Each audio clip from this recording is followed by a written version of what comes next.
Now these two persons hardly need any introduction. You know, Anne-Marie, she used to be Berec chair 2 years ago, and Ivo Bollmann. Last year. Last year. Sorry, yes. Seems such a long time ago, Philippe. Yeah. Only last year.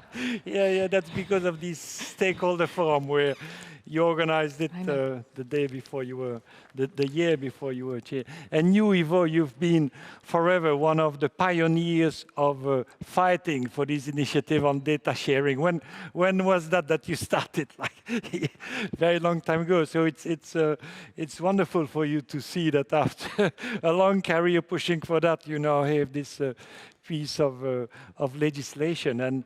And congratulations to BEREC, because Tonko, you set the date. When was that? 6 months ago, and bam! You know, we've got a common position from the council last Friday, and Pilar was 2 weeks ago. So, BEREC, they've got something. You know, like So you all know about the okay. Why don't we?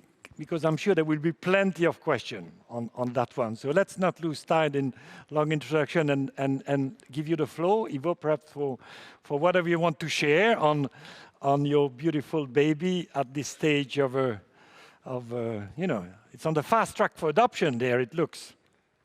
No, absolutely. And many thanks, first of all, for inviting me to this relatively Dutch panel. I see, but okay, not all Dutch. Now, data. Yes, we have been working on this for a long time, but now it's really high on the political agenda.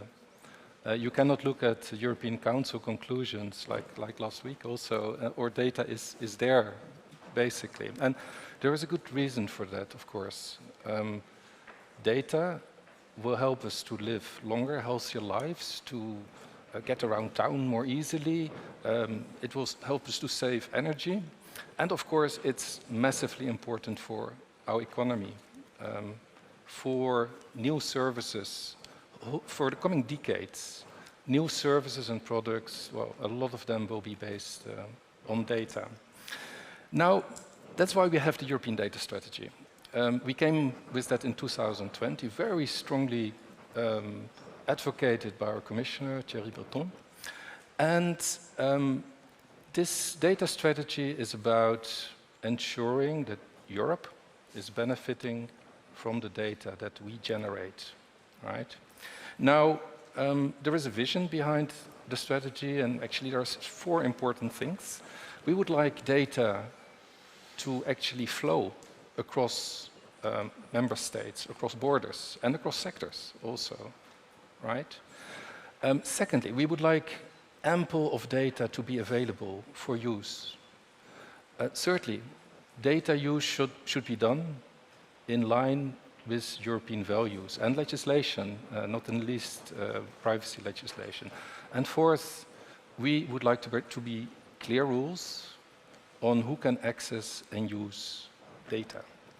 Now, we're talking about legislation today, but what we do actually in the strategy is devise a plan for legislation, but also for implementation. And the two go hand in hand. That's really important to see that what we do with our funding programs and what we do in terms of building common European data spaces, it goes together with the legislation.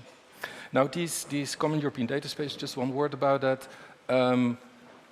What are they? Well, actually, they are areas for data sharing that are organized around specific sectors that are of high interest. It can be public sector areas or it can be private sector areas. Okay, the legislative agenda. We've got the Data Governance Act in place. It was the first big act of, on data from the strategy. That's about trust in voluntary data sharing. So that one is finalized and it will be applicable from September onwards. Then, open government data. That has been a long story, and there I started a long time ago indeed in working on that. So last year, perhaps some of you may have missed that, in December 2022, we adopted an implementing act on high-value data sets. It's the most valuable data, actually, that public sector bodies produce that will be freely available for use by economic operators or NGOs. And it will also be available very easily. So have a look at that if you haven't noticed that one, the high-value data sets. Now, just a word on the Digital Markets Act. That's not about data, strictly about data. It's about market power, it's about market power of gatekeepers, but of course data plays an important role, a very important role in this market power, and that's why there are also aspects related to data in the Digital Markets Act. Okay, I come to the Data Act. What is the Data Act basically about? It's about fairness. Fairness of who gets the value of data. The problem is that everyone would like to get the full value of the data, but if you don't find some kind of distribution, no one is going to get the value. And that's the problem that we're trying to tackle. We're familiar with this business of sharing the value recently. Sorry for that one, Ivo. You're right, but I'm not going to go there. So okay. So the big blocks of the Data Act, IoT data. The principle that if you buy an object that generates data and you co-generate data, that you also get some of the value. My object, my data. At the same time, making sure that investments in data technologies and in data done by, for example, manufacturers are rewarded. So that's the balance that we try to find on IoT data. May I stop you Yes. just there for 1 sec?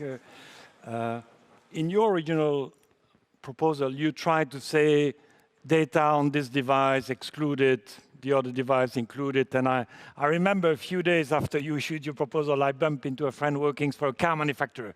And he said, Philippe, cars excluded, we're not an IoT, you know, whatever. I don't want you to drag you into whether cars are included or not, but would you say that, you know, the co-legislators' attempt to sort of change a bit the perspective are helpful on that for my friend working for Volvo in this case, to know whether he's caught or not? But let's be perfectly clear, cars are fully covered by the Data Act. So I mean, if that's not clear.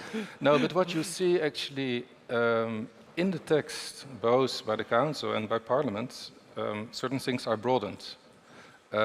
What is broadened? Well, actually, in the original Commission proposal, mobile phones, iPads were out. Yeah. In the Council text, they're in. Although content that goes over these devices is out. Yeah. So actually, it's a bit broader.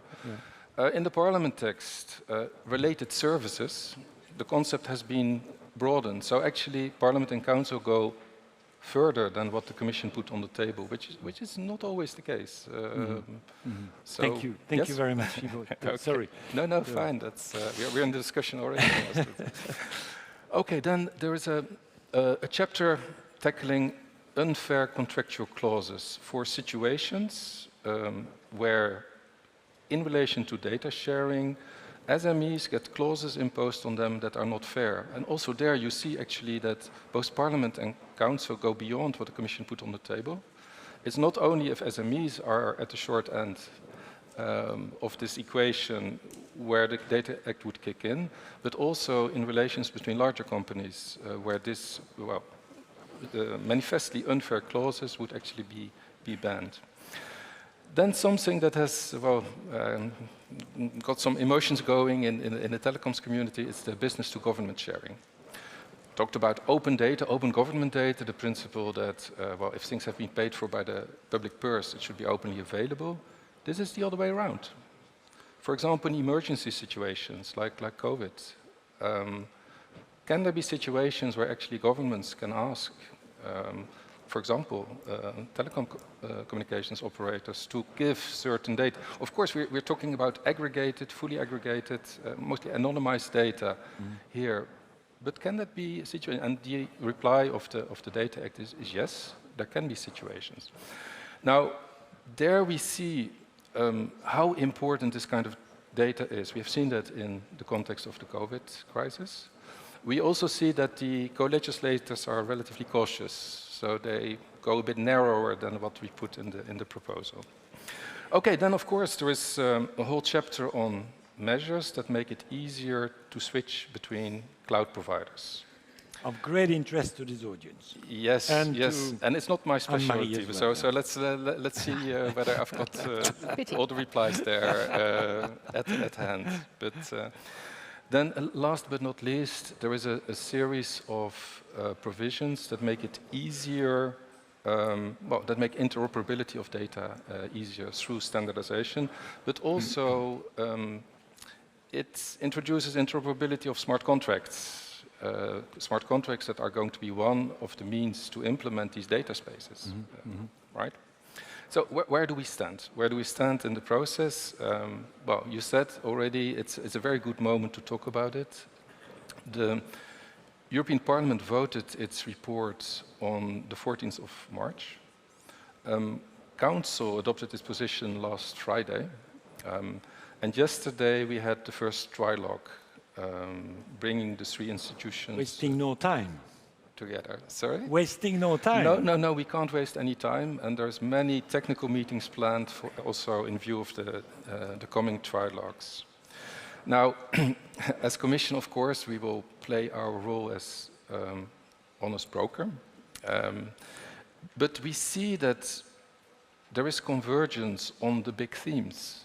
Normally, when the Commission makes a proposal, you lose bits and pieces here and there, and that's not the case on the Data Act. So all the big blocks have been endorsed. There are changes. There will be technical discussions. And we are going to help European Parliament and Council to come to a very solid and also a clear text, because there were some criticisms. Well, some definitions are not very clear in the Commission proposal. A lot of work has been done, both in the context of the Council and also the Parliament has done a lot of work. Now, we must make sure that that doesn't lead to a fudge, that we will end up with very clear definitions. There will also be some fine-tuning in this balance I mentioned earlier on between data access on the one hand and actually, well, ensuring that investments in data technologies pay off. And there is fears about trade secrets. What happens if too much data goes out? Can that lead actually to the erosion of trade secrets? So that's going to be an interesting part of the discussion. I think also the exact scope of business to government data sharing will be an interesting point of discussion. And yeah, that's a chapter where I heard concerns about from the telcos at the earlier stages. The cloud chapters will no doubt lead to a very technical discussion, but still also there the co-legislators go in the same direction. On the cloud chapter, I'm an economist, so this is very hard for me to understand anything. So I talked to our IT team trying to make sense of, I won't reveal on which cloud we are, but I said, what if we move to another one? What would it entail? And from what I grasped from the explanation, he said, well, this, Philip, easy. We can move from this one to this one, no problem. SQL database, that's super easy. They've been standardized for, decades.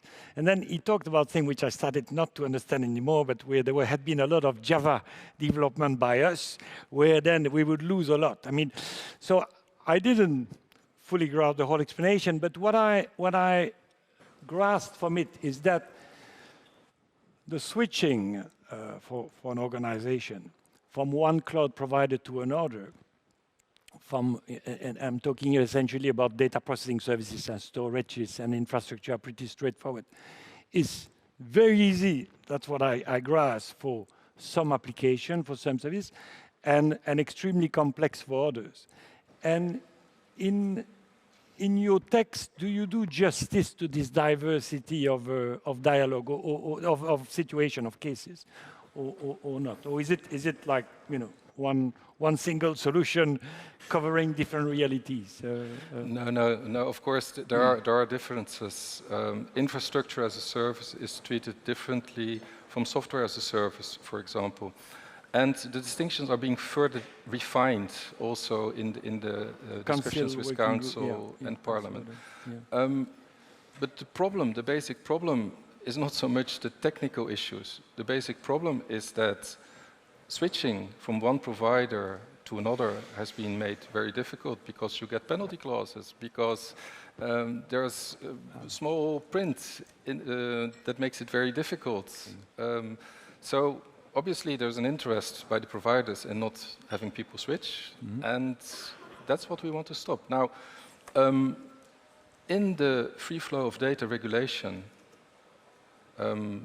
there was room for a code of conduct. Right? SWIPO. Yep, indeed. Yeah. It didn't work out as we had expected. So that was really too vague, and that's why we decided in the Data Act to move towards legislation. Okay. Let me make one important point on implementation of the Data Act, because we want this to be an instrument that works on the ground. And in the Data Act, there's a number of supervision tasks that are assigned to competent authorities. Well, as in many cases, we leave it to the member states to choose which competent authorities are going to be in charge, because the different structures in member states can be different. What are these tasks? Well, it's about handling complaints, about conducting investigations, impose penalties, that kind of issues, monitor developments. So this can build on existing bodies and structures. Of course, we are going to respect the competencies of the data protection authorities and also of sectoral authorities over certain data. For the cloud switching, in the Commission proposal, we talk about authorities with expertise in the field of data and electronic communication services. Would anyone in the room recognize that kind of competence? Okay, so I think we have a natural candidate for... Not all, Ivo. The Council text also for other chapters of your baby is referring to an authority with expertise in dispute resolution and in setting prices. Indeed. Anyone in the room? Exactly. I've done that before.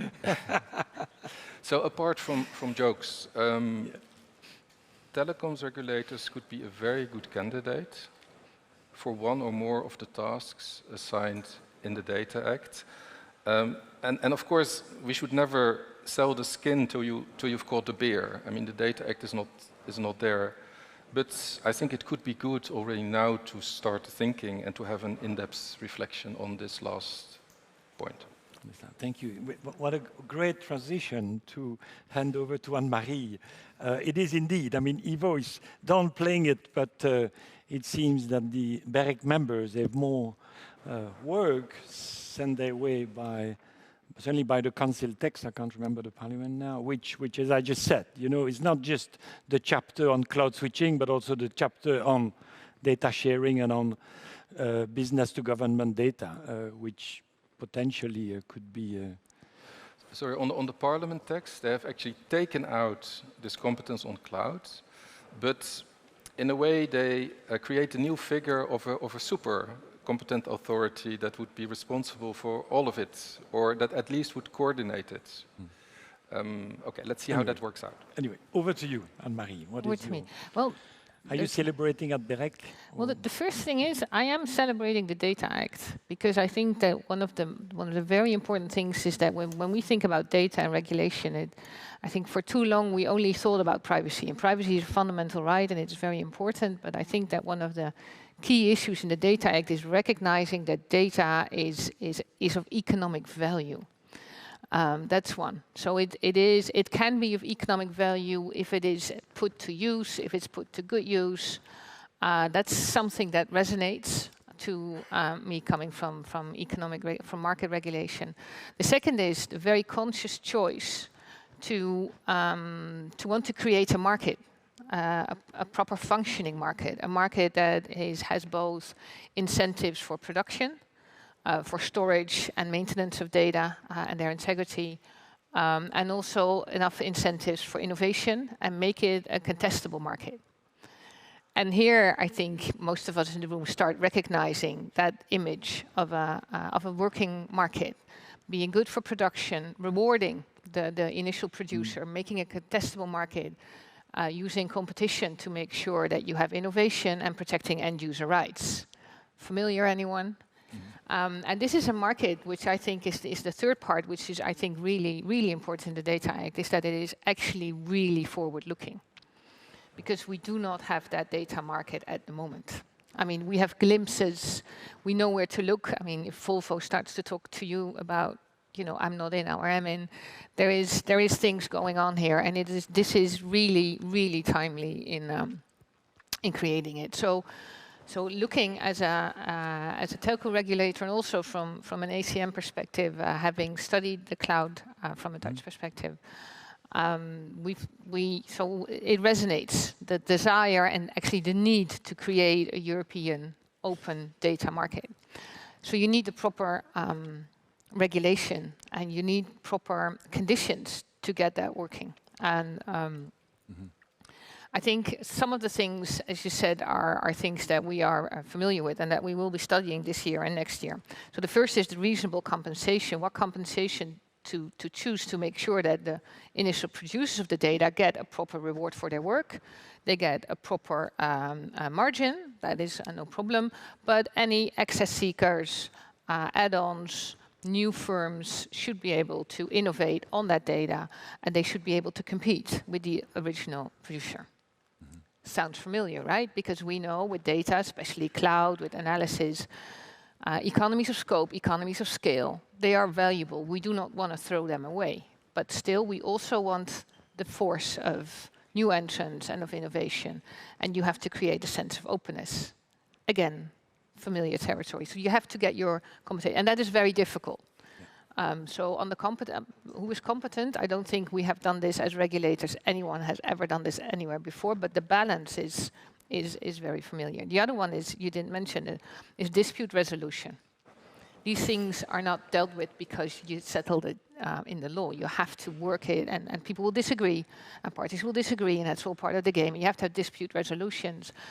And we, I think, have a long-standing tradition of being settlement bodies for these disputes. And one of the things that the Data Act misses so far is the fact that if we come to a decision on dispute resolution, this should be transparent.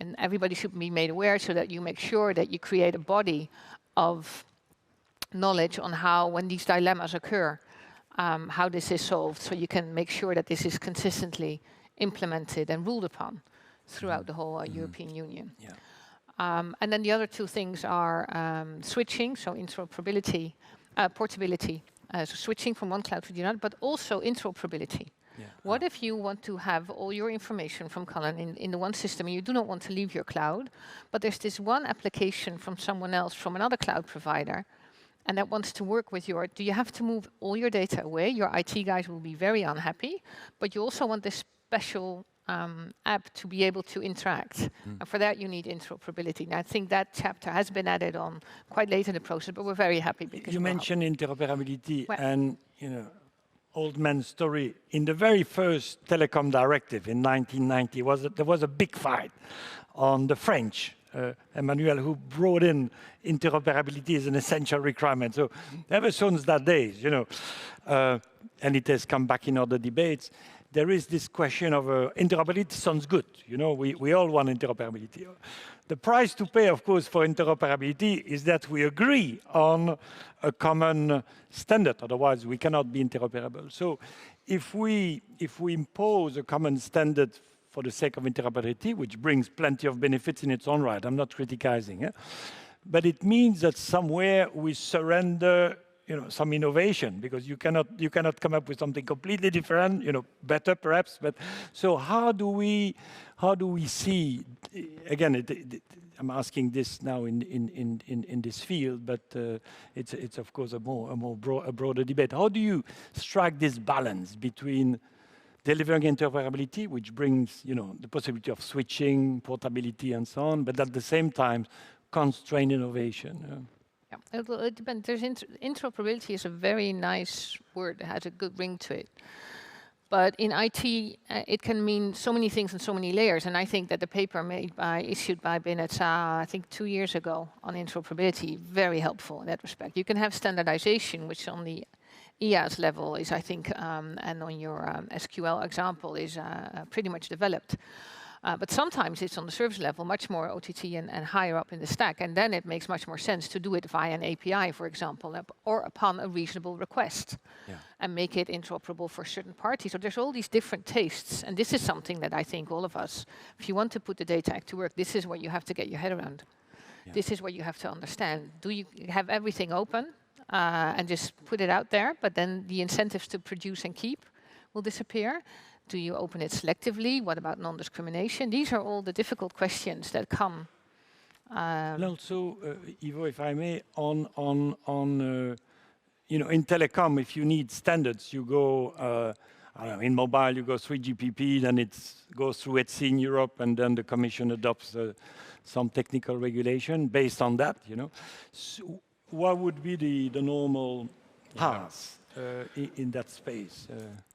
Okay, yeah, different elements to what you asked. So how can we make sure that innovation is still there?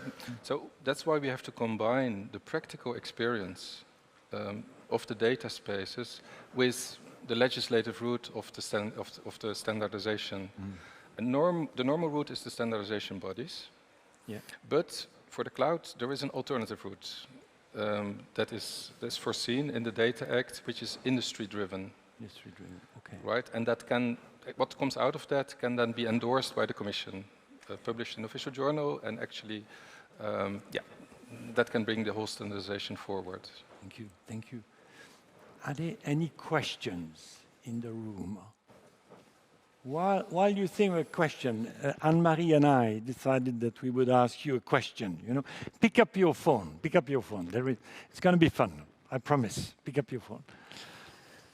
You know, you see the question appearing. It's easy. Yes, no. Can you see the question? Dit is niet de vraag, hoor. Ja, nee, precies. Ja.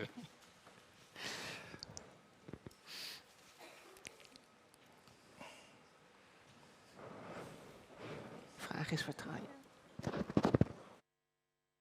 Quentin, is the question being launched? Voilà. Okay, excellent. Thank you, Quentin. No, that's not this one. That's not yeah. Voilà. That's okay. An equally interesting one. Wow, okay, no, it's catching up now, catching up. Unraveling under your eyes.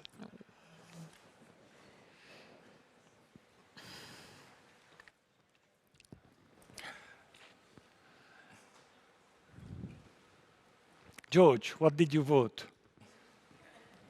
Yes. You're a believer. I like that. Yeah. I would like to hear a no, and why they voted no. I mean, who voted no? That's excellent, Ivo. Yves, please, a mic here for Yves. Voilà, Yves from T-Reg. Yeah.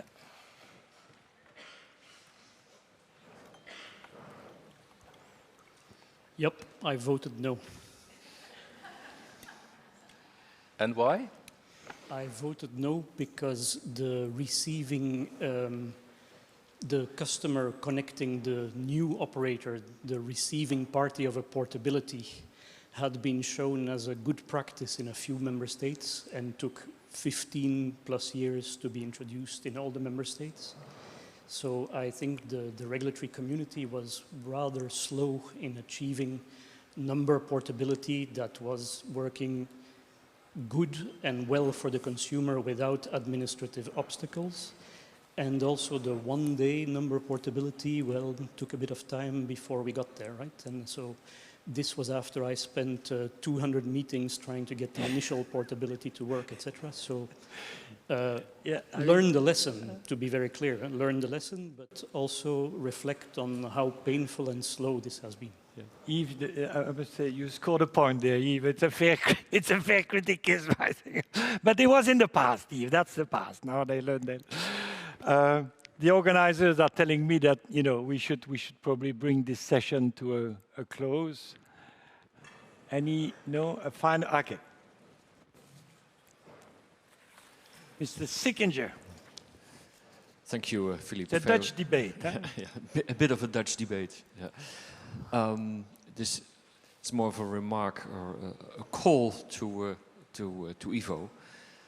As we all know, there are still lots of uncertainties and unclarities in the present Data Act, which regards to the scope of trade secrets, functional equivalence, as well as a complicating factor that for each chapter of the Data Act, a different set of data is applicable. And also the distinction between data generated by the user or by the product would be very helpful to in some extent, we would have more examples. And I know the Commission is already rather reluctant to introduce examples, but that would be very helpful. And I encourage you to bring these elements in the trilogue to create as much clarity as possible for the industry. The second point is then we come to supervision. Contrary to the DMA and the DSA, there's no role for the Commission itself. The role will be with the national regulators. But there is there's always a risk of scattered implementation. I think there's the challenge for the Commission to come up with strong secondary legislation, and there are many implementing acts and hooks for it to do that. You already mentioned interoperability.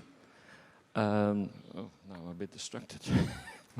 Okay, thank you. No, but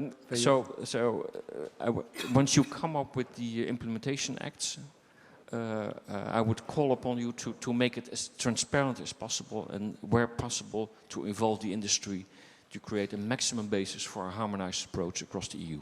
Thank you. Thank you for you. Quick answer. Very quick answer. On your second point, we will set up under the Data Governance Act the Data Innovation Board.